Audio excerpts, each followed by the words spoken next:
No, he doesn't know, and I don't want him to know. Ill or not, Giselle was still the proud Giselle. She never sought sympathy with her illness, and besides, Jensen might not even sympathize with her. Marcus fell silent and finally let out a low sigh. He took out 2 bottles of medicine from his bag and placed them on the coffee table. One was a powerful painkiller, and the other was anti-cancer medication. Don't drink coffee, take your medicine properly. And remember to eat on time.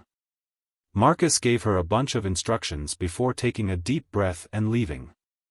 As soon as she heard the sound of the door closing, Giselle looked up at the 2 bottles of medicine on the coffee table, then took out her phone and glanced at the text messages. There was nothing but work-related messages. Jensen had been gone for half a month, and Giselle had slowly abandoned her previous habits. She no longer left the light on for him or cooked meals for his return. However, she still couldn't break the habit of checking her phone late at night. She thought she could rid herself of her feelings for Jensen all at once, but those feelings were like a poisonous seed that burrowed deep into one's heart and bones. One would never know how terrible it was until it grew into a towering tree that blocked out all light. To break free from it, she would have to uproot it completely, but that was something that grew in her heart, entangling the softest flesh, causing her immense pain just to think about it. Giselle opened her contact list, but there was only Jensen, all alone. She pressed the call button. She tried 3 times, but there was no answer. It was a common occurrence, so she didn't feel too disappointed. All that was left was numbness. She continued to dial, tirelessly. This was the first time she had been so persistent since their marriage. The 4th call waited for a long time before Jensen finally answered, perhaps tired of her incessant calling. What is it? Jensen's voice came through the phone, not much warmer than her own hand. Not contacting him for 17 days also had its benefits. At least her emotions were stable, and she didn't cry in front of him. Giselle's voice was a little hoarse.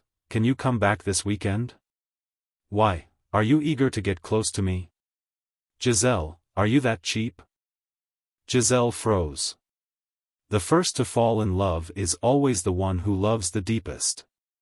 It was destined that their feelings would never be equal, especially since Jensen had never loved her. She was as lowly as dirt. Giselle patiently replied, I have something important to talk to you about. It's something you've always wanted. Are you sure you don't want to come back? Jensen didn't reply. There was static on the phone, and Giselle could barely make out Madeline's sweet and gentle voice. She couldn't hear what Madeline was saying, but she heard Jensen's alluring voice. Coaxing her. It felt like the window was open, otherwise, why did she feel so cold? Giselle suddenly felt a tightness in her chest, making it difficult for her to breathe. She covered her chest with her hands and gasped for air, like a fish thrown onto the shore, on the brink of death. She groaned, her stomach convulsed, and a mouthful of blood choked in her throat. The other end of the phone gradually fell silent, and Jensen replied, What's wrong? Giselle swallowed the blood in her mouth and asked with a pretended ease, Jensen, if I told you I'm dying, would you feel even a little bit sorry for me? Huh? Jensen sneered coldly. What kind of trick are you playing now, Giselle? I know your body better than anyone. What could you possibly be sick with? Neurosis? Or delusions? Giselle's heart felt like a piece had been violently cut out with a knife. The pain kept rising, and what did he know about her body? How ridiculous. Her haggard appearance was not worth mentioning to Jensen. And perhaps the neurosis was real. And that was why she couldn't forget about him for 16 years. Giselle didn't say anything, but Madeline couldn't help but interject, Jensen, Giselle misses you. Why don't you go back and see her? Giselle heard this clearly and suddenly felt nauseous. Realizing how foolish she was to ask such a humiliating question. She finally understood. Jensen had been having fun with Madeline for the past 2 weeks and had never thought of her, a person who meant nothing to him. Giselle thought about the past 4 years and let out a self-mocking laugh. And it didn't reach her lifeless eyes.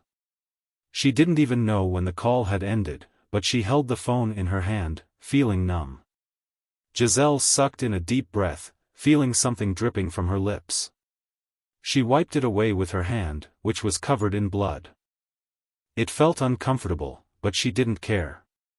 She continued to hold on to the phone and sent a message to Jensen. "Let's get a divorce."